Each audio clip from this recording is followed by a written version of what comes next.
I think the most important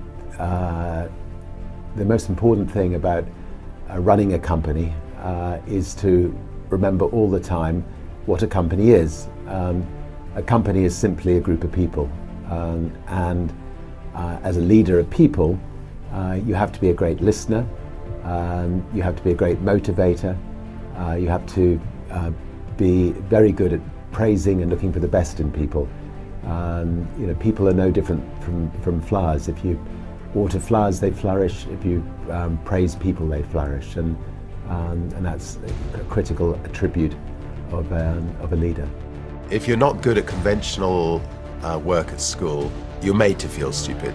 What's stupid and what's not stupid. I mean, some people are good at conventional, mathematics, or conventional, good at sort of pigeon learning French, or and there are other people that are good at other things, and I believe I'm good at other things.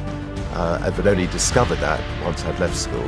I think I'm a good people motivator. I'm good at surrounding myself with great people. I genuinely love people. I think I'm good at praising people, never criticizing people, and I think that's been my biggest strength.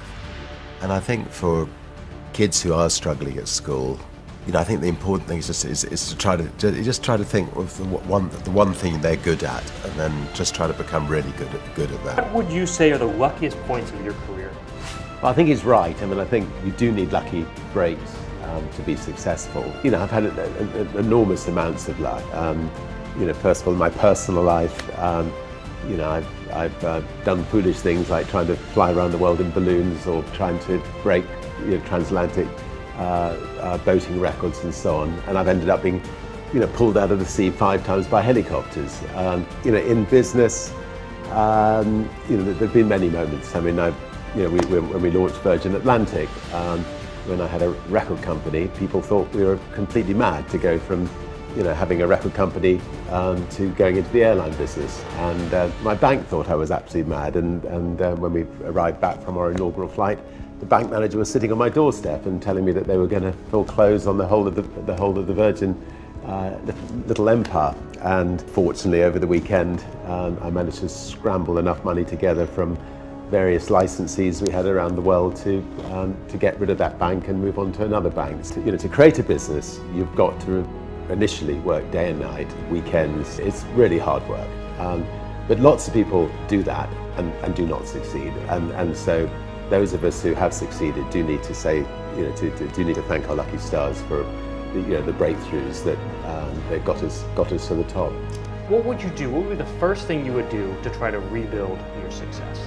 Well, I think you have to define what success is. I mean, to me, I've spent a lifetime creating things that hopefully I think can make a difference to other people's lives. Genuinely, I've never set about to sort of think of myself as a businessman. If I lost it all, I'm sure I'd want to carry on creating.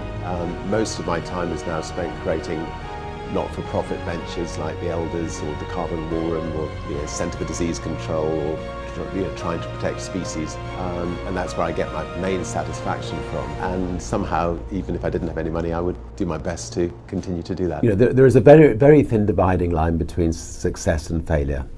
Most people who set up in business without financial backing, they fail at some times in their lives. And I've only just stayed at the right side of that dividing line. For instance, just after we had a record company, I was fed up flying on other people's airlines. I felt that the experience of flying on other people's airlines was an unpleasant one, and I decided to set up an airline. Our bank went into complete panic attack, and when I came back from doing the inaugural flight of Virgin Atlantic's very, very first flight from London to New York, I came back to find the bank manager sitting on my doorstep and informing me that they were going to close Virgin down on the Monday, and this was the Friday, and that I had 2 days to effectively pay them off the monies that they'd loaned us. I remember pushing the bank manager out of my house, telling him he wasn't welcome, which is a dangerous thing to do to your bank manager. and then spending the weekend ringing around the world to all of the distributors of our music, asking if they could give us a temporary loan to get us through the following week, which they were good enough to do. And by the end of the week, we changed banks. We'd actually managed to find a bank that was willing to lend us 30 times the overdraft facility that our bank had lent us, and we managed to survive. And I think, the moral of that story is actually, don't think of your bank as somebody that you're beholden to. I mean, people just don't move from one bank to another. Sometimes you need to be willing to step up and move your banks in the same way that you should step up and move your doctor on occasions. Anyway, I learned from that lesson.